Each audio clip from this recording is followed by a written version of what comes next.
Welcome to the JAMODI podcast. We are all surrounded by amazing coaches and leaders. So let's get an inside look at not just what they do, but how they do what they do. After all, becoming the best versions of ourselves is JAMODI, just a matter of doing it. Coaches, the JAMODI podcast is powered by Shoot 360. The future of basketball has arrived in Dallas-Fort Worth. Shoot 360 combines the latest sports technology with the fundamentals of basketball skill development. The result is a one-of-a-kind video game-like basketball program designed to improve your shooting, dribbling, and passing.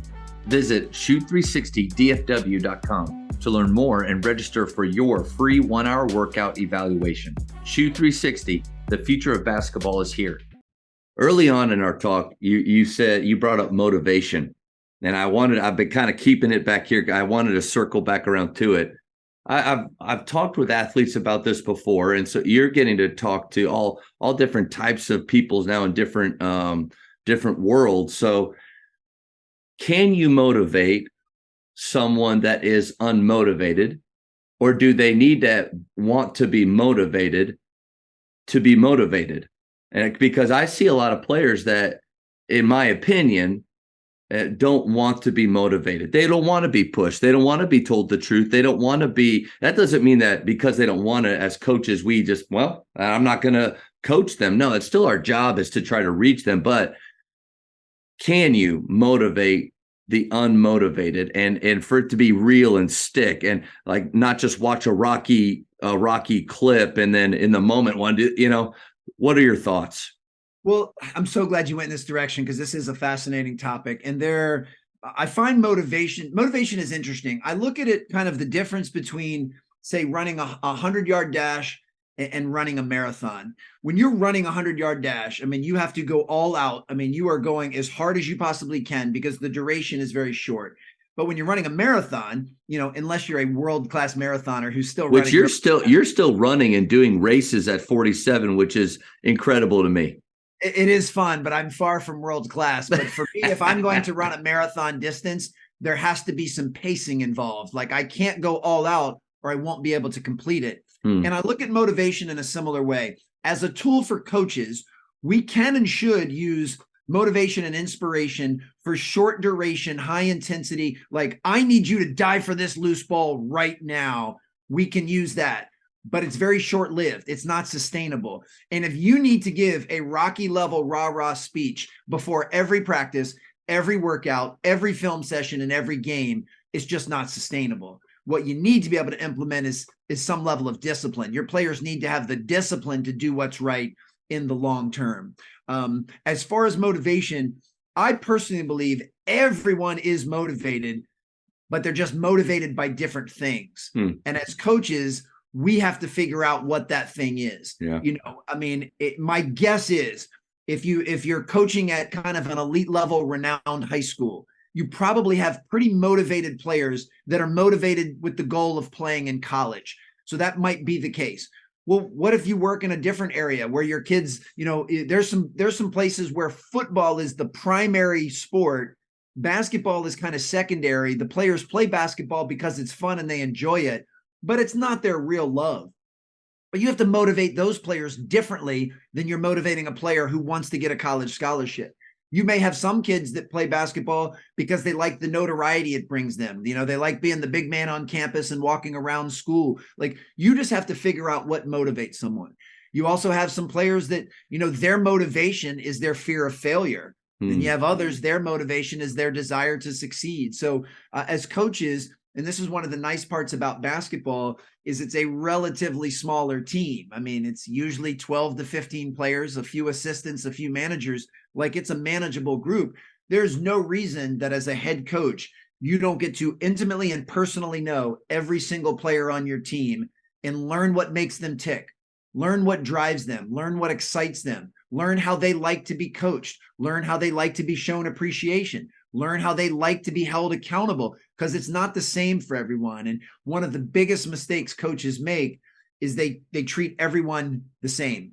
They treat everyone equally. And pulling a page out of John Wooden's book, you don't treat every player equally. You treat every player fairly, and you treat every player with love and respect. but you don't treat them equally. If you have a sophomore on your team that needs more of your time and needs more of your encouragement, then you give them more of your time and more of your encouragement. You want to customize it for each player. And I think motivation is the same thing. The way I would motivate you as a player might be differently than the way I would motivate one of your teammates. I might be able to light you up and get in your face and raise my voice a little bit to get the best out of you, whereas one of your teammates might feel more motivated if I just put my arm around them and have a quiet chat after practice. So I think as coaches, we have to figure out when and how to use motivation, but keeping in mind that generally speaking, it's fairly short term. Man, well said. The word that came up in my mind when you were talking was relationship. It's based on relationship, and how many coaches are just throwing pearls out there that aren't connecting at all because they really don't know deep down what is motivating them. My first year at Naaman Forest High School, I worked for a guy named Jeff Clarkson, who's at Prestonwood Christian, which around here most coaches would know. Julius Randle played there, so it's a big time school. But at Naaman Forest, my first year, I'm like 25 years old. I thought that every high school player wanted to play in college. And so when they weren't performing the right way, I would dangle that, like, guys, that's not going to work at the next level. I've been there. That's not going to work. I used to say, not going to work in college. When you get there, finally, the senior looked at me and said, Coach, I don't want to play in college. And I was floored. Like, what? Like, why are you doing this then? Like, what are you here? You got to know what's their goals. What are they actually? Maybe they just want to have fun and be with their teammates and represent the school and compete. And there's nothing wrong with that. But if you don't know that because there's no relationship, then you're holding them to standards that are unrealistic and that they don't even want to meet. So what the great nuggets from you there, man. Well, no, I love that you shared that. And it reminds me that sometimes I think we misuse the definition of motivation. We tend to think that it is, a scene from Rocky, or I'm going to play that clip from Braveheart, or I'm going to blast some Guns N' Roses or something like that. And that can have a motivational element to it. But generally speaking, things that motivate most human beings to some level, number one is progress and improvement. You show someone that they are actually getting better and that the work they've been putting in and the sacrifices they've been making is leading to their improvement. And that absolutely will help stir and foster motivation. Another is a sense of contribution. Like if you feel like you are adding something to the greater good of the team, even if you're a role player, that's why one of the hardest people to motivate is the quote unquote 15th man, because it's easy for them to get disconnected and feel like they're not making a contribution. We as coaches know that they are. We know that their presence in the locker room and in the weight room and their contributions in practice, how hard they cheer during games, like we know how important that stuff is, but it's easy for a young person to not feel that way. So we have to let them know your contribution matters, that when you come to practice every day and you push the starters, you are making us better by default. And I know that you'd rather get more game minutes, and I know you'd like to see your name, on the headlines in the paper. But right now, your role is to add value in those ways. And, letting people know that they are making improvement, letting people know they are making a contribution are two ways to keep people bought in, believing in, and highly motivated. And like you said before, that's not a one-time thing. Like that's not one speech to that player. That's not one hyped up talk that you really matter, because that'll rise and fall. It'll go away with the next morning they wake up. And as players are selective with what they hear, but then also I feel like we need to repeat those things again and again and again. That's the same way with building confidence.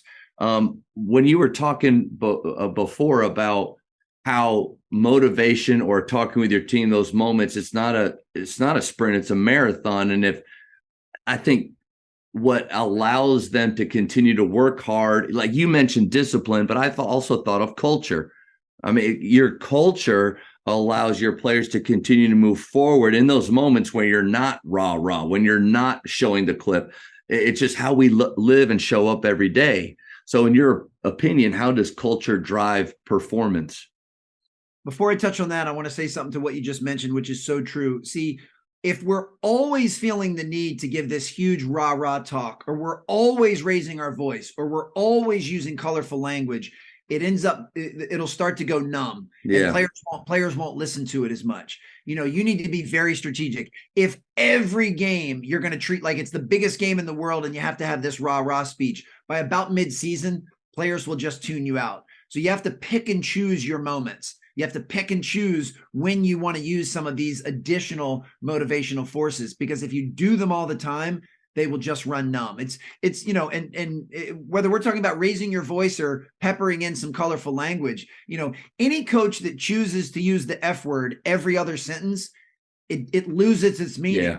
And this is not a PSA to get coaches to use bad language. So use your F words wisely, guys.